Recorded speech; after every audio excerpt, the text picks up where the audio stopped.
जय हिंद दोस्तों, आप सभी का स्वागत है exam Guru with study YouTube platform पर। तो भैया आज हम पढ़ते हैं 12 मई के करंट अफेयर्स को, जो हर एक एग्ज़ाम में अत्यंत महत्वपूर्ण होता है।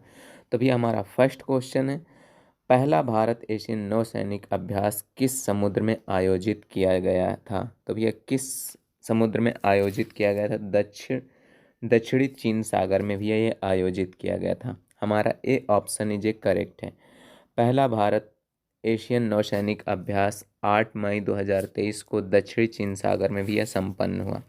नौसेना प्रमुख एडमिरल आर हरिकुमार ने सिंगापुर नौसेना गणराज्य के नौसेना प्रमुख रिटायर एडमिरल सिन वॉट के साथ में अभ्यास का उद्घाटन किया।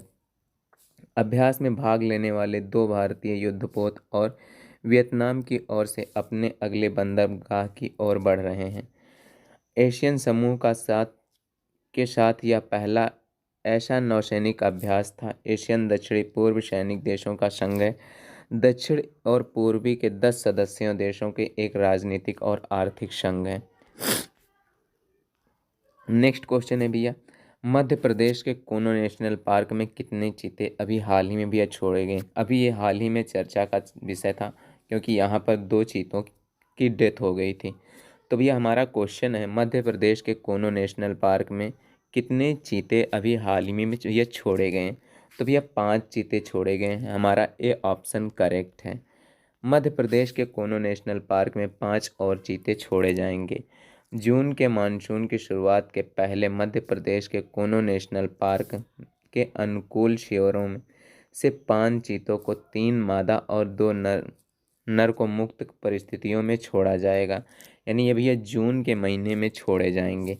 जानवरों के आमतौर पर मानसून और मौसम के दौरान जंगल में नहीं छोड़ा जाता है, क्योंकि कठोर मौसम की स्थिति उनके लिए भोजन और आश्रय ढूंढना, अपने नए वातावरण के अनुकूल होना मुश्किल बना देती है। नेक्स्ट क्वेश्चन है भैया, मई 2030 में हाल ही में चक्रवात मोचा की खबर देखी गई। मोचा नाम किस देश ने दिया है? तो भैया ये किस देश ने दिया? ये यमन देश के द्वारा मोचा नाम दिया गया है। अब इसके बारे में जान लेते हैं। चक्रवात पूर्वी भारतीय तट और बांग्लादेश से टकराने की संभावना नहीं है। भारतीय नौसेना विज्ञान विभाग ने अगले कुछ दिनों में भारी बारिश और तेज हवाओं की चेतावनी के कारण पूर्वी भारतीय राज्य में अलर्ट पर है। हाल ही में विकसित चक्रवात मोचा का कारण दक्षिणी पूर्व बंगाल की खाड़ी में एक चक्रवातीय संरचना तटीय क्षेत्रों में भारी बारिश के कारण बन सकता है। भारत मोचा का नाम यमन द्वारा दिया गया है। लाल सागर तट पर मोचा शहर में उत्पन्न हुआ था। आईएमडी ने उत्तरी हिंद महासागर में एक उष्णकटिबंधीय मौसम में दृष्टिकोण जारी की है, क्योंकि चक्रवात मोचा 10 मई को चक्रवाती तूफान में तेज होने और बंगाल की खाड़ी के मध्य भाग की ओर बढ़ने की संभावना जताया जा रहा है। आईएमडी अपडेट के अनुसार चक्रवात मोचा 12 मई की सुबह तक पूर्वी मध्य बंगाल की खाड़ी के मध्य भाग के ऊपर होने की उम्मीद है। नेक्स्ट क्वेश्चन है भैया, make in India 75 years of business and enterprises नामक पुस्तक के लेखक कौन है? Make in India 75 years of business and enterprises नामक पुस्तक के लेखक भैया कौन है? तो अमिताभ कांत है। हमारा बी ऑप्शन भैया करेक्ट है। अब इनके बारे में जान लेते हैं। मई 2023 में make in India 75 year of business and enterprises पुस्तक का विमोचन किया गया है। Make in India 75 years of business and enterprises नाम की पुस्तक का विमोचन अभी यह हाल ही में किया गया है। ये मई के मंथ में किया गया है। यह अमिताभ कांत द्वारा लिखा गया है, जो एक सेनावर्ती भारतीय प्रशासनिक सेवा यानी आईएएस और नीति आयोग के सीईओ के रूप में कार्यरत हैं। तो भैया अगर पूछा जाए make in India 75 years of business and enterprises के पुस्तक के लेखक भैया कौन है? तो इसके लेखक भैया हैं अमिताभ कांत हैं। नेक्स्ट क्वेश्चन देखते हैं भैया, हाल ही में मई 2023 में उत्तर प्रदेश सरकार ने कहा है कि वह किस जिले में पहला फार्मा पार्क बनाएगी? यह फार्मा पार्क बनाएगी? तो उत्तर प्रदेश सरकार ने कहा है वह उत्तर प्रदेश के किस राज्य में जिले में फार्मा पार्क बनाएगी? तो भैया वो ललितपुर जिले में फार्मा पार्क बनाएगी। अब इसके बारे में जान लेते हैं। मुख्यमंत्री योगी आदित्यनाथ के नेतृत्व वाली उत्तर प्रदेश की सरकार ने ललितपुर के यूपी में पहला फार्मा पार्क और गौतम बुद्ध नगर में पहला मेडिकल डिवाइस पार्क स्थापित करने वाले राज्य को मेडिकल हब बनाने की योजना बना रही है। सरकार फार्मा पार्क के लिए ललितपुर में 1500 हेक्टेयर भूमि का आवंटित करेगी। निवेशकों के आवास सुविधाएं प्रदान करने के लिए विकास कार्यों को गति देने के लिए 1560 करोड़ रुपए खर्च करेगी। यानी भैया 1500 हेक्टेयर की भूमि का आवंटन करेगी और 1560 करोड़ रुपए खर्च करेगी। फार्मा पार्क की इकाई लगाने के उद्यमियों को निवेश आकर्षित करने के लिए भूमि क्रय और स्टाम्प शुल्क 7% छूट के साथ साथ अन्य अनुदान भी दिए जाएंगे। तो भैया हमारा क्वेश्चन था फार्मा पार्क कहाँ बनाएगी? तो भैया यूपी सरकार फार्मा पार्क ललितपुर में बनाएगी। और पहला मेडिकल डिवाइस पार्क कहाँ स्थापित करेगी? तो भैया पहला मेडिकल डिवाइस पार्क ये गौतम बुद्ध नगर में स्थापित करेगी।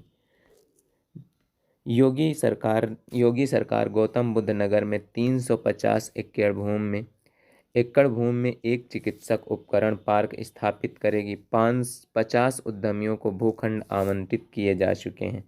फार्मा पार्क और मेडिकल डिवाइस पार्क स्थापना से निवेश आकर्षित होने के रोजगार और अवसर पैदा होने और उत्तर प्रदेश की अर्थव्यवस्था को बढ़ावा मिलने की उम्मीद है। नेक्स्ट क्वेश्चन है भैया, समरेश मजमुमदार का हाल ही में निधन हो गया, वह किस क्षेत्र से जुड़े हुए हैं? तो भैया वो लेखक क्षेत्र से जुड़े हुए हैं। समरेश किस क्षेत्र से जुड़े हुए हैं? तो समरेश मजमुमदार ये लेखक क्षेत्र से जुड़े हुए हैं। हमारा बी ऑप्शन करेक्ट है। प्रसिद्ध बंगाली लेखक समरेश मजमुमदार का निधन हो गया है। साहित्य अकादमी पुरस्कार विजेता लेखक जिन्होंने 1970 में अशांत नक्सलवादी कला को चित्रित करने के लिए जाना जाता है। इन्हें भी शांति अकादमी पुरस्कार विजेता लेखक जिन्होंने 1970 में अशांत नक्सलवादी काल को चित्रित करने के लिए जाना जाता है। 1960 और 70 के दशक के उथल पुथल पर आधारित उनकी प्रसिद्ध तृतीय पहली पुस्तक उत्तराधिकारी अन्य दो कालबेला और कला पुरुष उत्तर बंगाल में उनके बढ़ते वर्षों को दर्शाती हैं। वह अपनी अनिमेष श्रृंखला के लिए सबसे ज़्यादा जाने जाते हैं। लेखक कवि और उनके बेल्ट की तरह असंख्य प्रशंसाएं मिलती हैं, जिससे साहित्य अकादमी पुरस्कार में शामिल हैं, जिन्हें उन्होंने 1984 में कला बेला के लिए जीता था। इसके अलावा उन्होंने आनंद अवार्ड बंकिम अवार्ड से नवाजा जा चुका है। 2018 में पश्चिम बंगाल सरकार ने उन्हें बंग भूषण पुरस्कार से सम्मानित किया गया था। नेक्स्ट देखते हैं भैया, 9 मई 2023 को प्रधानमंत्री सुरक्षा बीमा योजना, प्रधानमंत्री ज्योति बीमा योजना और अटल बिहारी पेंशन योजना के कितने वर्ष पूरे हुए? तो भैया 8 वर्ष पूरे हो गए। प्रधानमंत्री सुरक्षा बीमा योजना, प्रधानमंत्री जीवन ज्योति बीमा योजना और अटल पेंशन योजना के भैया 8 वर्ष पूरे हो गए हैं। 9 मई को 8 वर्ष पूरे हो गए हैं। प्रधानमंत्री सुरक्षा बीमा योजना, प्रधानमंत्री जीवन ज्योति बीमा योजना और प्रधानमंत्री अटल बिहारी योजना के 8 वर्ष पूरे हो गए हैं। प्रधानमंत्री जीवन बीमा योजना, प्रधानमंत्री सुरक्षा बीमा योजना और अटल पेंशन योजना 9 मई 2023 को 8 वर्ष पूरे कर लिए। इस योजनाओं को 2015 में प्रधानमंत्री नरेंद्र मोदी द्वारा सामाजिक सुरक्षा जाल और सस्ती बीमा खासकर असंगठित वर्गों को संबंधित लोगों को प्रदान करने के लिए इसकी शुरुआत किया गया था। प्रधानमंत्री जीवन ज्योति बीमा योजना 1 वर्ष की बीमा योजना है जो किसी भी कारण से मृत्यु के लिए 436 रुपये प्रति वर्ष के प्रीमियम का कवरेज प्रदान करती है। प्रधानमंत्री सुरक्षा बीमा योजना 1 साल की दुर्घटना बीमा योजना है जो दुर्घटना के कारण मृत्यु व विकलांगता के लिए 20 रुपये प्रति वर्ष के प्रीमियम पर कवरेज प्रदान करती है। और भैया अटल पेंशन योजना के तहत ग्राहकों को उनके योगदान के आधार पर 60 वर्ष की आयु के बाद 1,000 से 5,000 तक न्यूनतम मासिक पेंशन की आवंटित मिलती है। यानी 1,000 से लेकर 5,000 तक मासिक पेंशन मिलती है। नेक्स्ट क्वेश्चन है भैया, मई 2023 में किस देश ने अरब लीग में शामिल किया गया है? तो भैया मई 2023 में किस देश को अरब लीग में भैया शामिल किया गया है? अरब लीग में भैया सीरिया को शामिल किया गया है। हमारा बी ऑप्शन इज करेक्ट है। राष्ट्रपति बरश अल असद के साथ संबंधों को सामान्य बनाने के लिए एक क्षेत्रीय दबाव को मजबूत करते हुए अरब लीग में निलंबन के 1 दशक से अधिक के बाद सीरिया को फिर से शामिल किया गया है। अरब लीग ने 10 साल से अधिक की अवधि के बाद में सीरिया को फिर से शामिल किया गया, यानी 10 साल की से पहले निष्कासन कर दिया गया था, निलंबन कर दिया गया था, और 10 साल के बाद में फिर सीरिया अरब लीग में भी शामिल हो रहा है।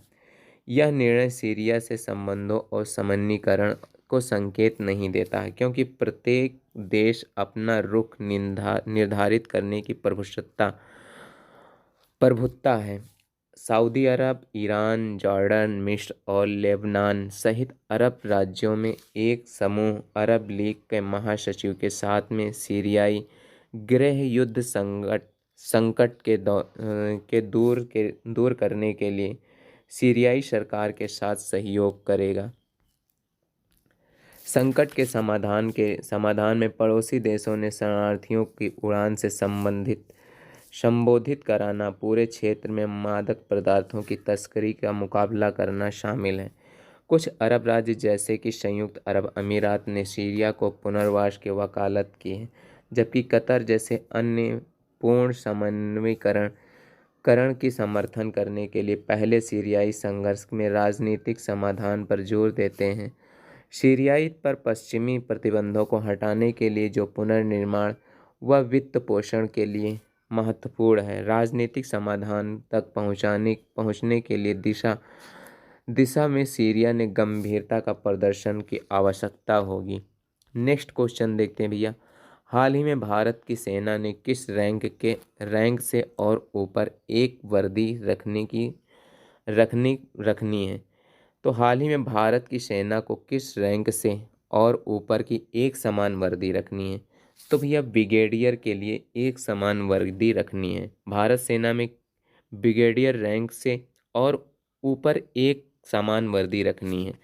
तो हमारा भैया ए ऑप्शन करेक्ट है, यानी ब्रिगेडियर। सेना में ब्रिगेडियर और उससे ऊपर के रैंक के अधिकारियों के लिए भैया एक सामान्य वर्दी होगी। 1 अगस्त से भारतीय सेना में ब्रिगेडियर और उससे ऊपर के रैंक के आधारित अधिकारियों की वर्दी यानी एक समान होगी। निर्णय का उद्देश्य एक रूपता लाना और विशिष्ट अधिकारियों की उपस्थिति को सुव्यवस्थित करना है। निर्णय के हिस्से में रूप में वरिष्ठ अधिकारियों को head gear, shoulder rank batch और गोरगेट पैंच, बेल्ट और जूते मानकीकृत किए जाएंगे। सामान्य वर्दी भारतीय सेना के आधुनिकीकरण और मानवीकरण की दिशा में एक कदम का प्रतीक है। नेक्स्ट क्वेश्चन है भैया, कालादान परियोजना के तहत म्यांमार में सितवे बंदरगाह के लिए पहली खेप को किस बंदरगाह से हरी झंडी दिखाई गई है? तो भैया अभी ये हाल ही में मैंने क्वेश्चन कराया था कालादान परियोजना के लिए। तो भैया यह कालादान परियोजना के तहत म्यांमार के सितवे बंदरगाह की पहली खेप श्यामा प्रसाद मुखर्जी बंदरगाह से हरी झंडी दिखाई गई है, यानी हमारा ए ऑप्शन ये करेक्ट है। अब भैया इसके बारे में जान लेते हैं। भारत ने मई 2023 में म्यांमार में सितवे पोर्ट के लिए एक शिपमेंट को हरी झंडी दिखाई। भारत ने Kaladan multi modal transport project के हिस्से के रूप में म्यांमार में सितवे बंदरगाह को एक शिपमेंट शुरू किया है। इस परियोजना का उद्देश्य बंगाल की खाड़ी के माध्यम से भारत और म्यांमार के बीच में संपर्क और व्यापार को बढ़ाना है। म्यांमार के सितवे बंदरगाह का संचालन को शुरू करने के लिए कोलकाता में श्यामा प्रसाद मुखर्जी बंदरगाह को 1000 मैट्रिक टन सीमेंट से भरे एक जहाज को हरी झंडी दिखाई गई है। श्यामा प्रसाद मुखर्जी बंदरगाह से 1000 मैट्रिक टन सीमेंट से भरे जहाज को भी हरी झंडी दिखाकर रवाना किया गया है। यह परियोजना 484 मिलियन की Kaladan multi modal transit transport project का हिस्सा है। इससे भारत में अनुदान सहायता के तहत में बनाया गया है। परियोजना के प्राथमिक उद्देश्य पूर्वोत्तर और मुख्य भूमि भारत को जोड़ने के लिए एक वैकल्पिक मार्ग बनाना है। इम्पॉर्टेंट फैक्ट के बारे में देख लेते हैं जो भी हमारे एग्ज़ाम में अत्यंत महत्वपूर्ण है। ये भी आपके रिपीटेड क्वेश्चन हो सकते हैं और कुछ इम्पॉर्टेंट क्वेश्चन हो सकते हैं। तो भैया हमारा फर्स्ट प्रश्न है, हाल ही में किस मंत्रालय ने लर्निंग मैनेजमेंट इंफॉर्मेशन सिस्टम सक्षम लॉन्च किया है? तो भैया ये स्वास्थ्य मंत्रालय द्वारा लॉन्च किया गया है। हमारा भी किसके मंत्रालय द्वारा लॉन्च किया गया है? तो भैया ये स्वास्थ्य मंत्रालय द्वारा लॉन्च किया गया है।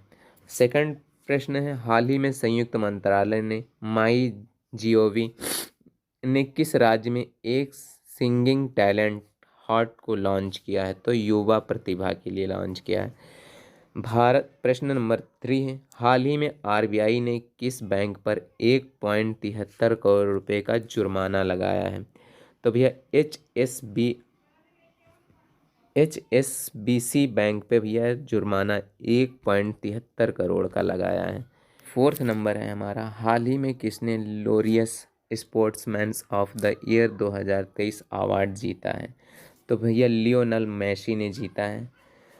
नेक्स्ट है, हाल ही में किस राज्य में समर्पित बुनियादी ढांचा विकास निगम की स्थापना की गई? तो महाराष्ट्र सरकार द्वारा महाराष्ट्र राज्य में बुनियादी ढांचा विकास निगम की स्थापना की गई।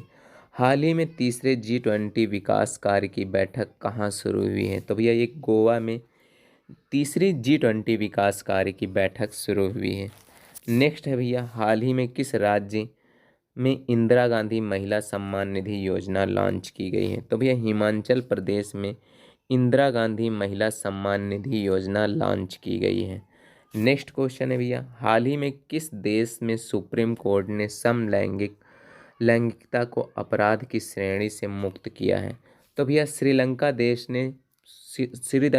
देश की सुप्रीम कोर्ट ने समलैंगिकता के अपराध को श्रेणी मुक्त किया है। नेक्स्ट है भैया, हाल ही में 60% वैश्विक मातृ मृत्यु वाले 10 देशों की सूची में शीर्ष पर रहा है। भैया भारत शीर्ष पर रहा है। 60% वैश्विक मातृ मृत्यु वाले 10 देशों की सूची में भैया भारत शीर्ष पर रहा है। यह हाल ही में किस देश ने पीटरबर्ग क्लाइमेट डायलॉग्स की मेजबानी की है? तो भैया जर्मनी देश ने अभी हाल ही में पीटरबर्ग क्लाइमेट डायलॉग्स की मेजबानी की है। नेक्स्ट है भैया, हाल ही में किस राज्य ने रोबोटिक फार्म वर्क लॉन्च किया गया है? तो भैया तेलंगाना राज्य ने रोबोटिक फार्म वर्क लॉन्च किया है। नेक्स्ट है भैया, हाल ही में भारत ने किस देश को $1 बिलियन की क्रेडिट लाइन प्रदान की है? तो भैया श्रीलंका को भारत ने $1 बिलियन की क्रेडिट लाइन प्रदान की है। नेक्स्ट है, हाल ही में फिच रेटिंग्स ने 2023-24 में भारत की जीडीपी वृद्धि पर कितने प्रतिशत रहने का अनुमान लगाया है? तो भैया 6%।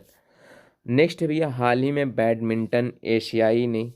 बैडमिंटन एशिया ने किससे तकनीकी अधिकारी इस समिति का अध्यक्ष नियुक्त किया है? तो बैडमिंटन एशिया ने हाल ही में उमर राशिद को आधिकारिक समिति के अध्यक्ष के रूप में नियुक्त किया है। नेक्स्ट और लास्ट है भैया हमारा, हाल ही में अंतर्राष्ट्रीय ऑर्गेनिया दिवस कब मनाया गया? तो भैया अंतर्राष्ट्रीय ऑर्गेनिया दिवस 10 मई को मनाया गया है। तो भैया मिलते हैं एक नेक्स्ट वीडियो के साथ में, तब तक के लिए जय हिंद दोस्तों।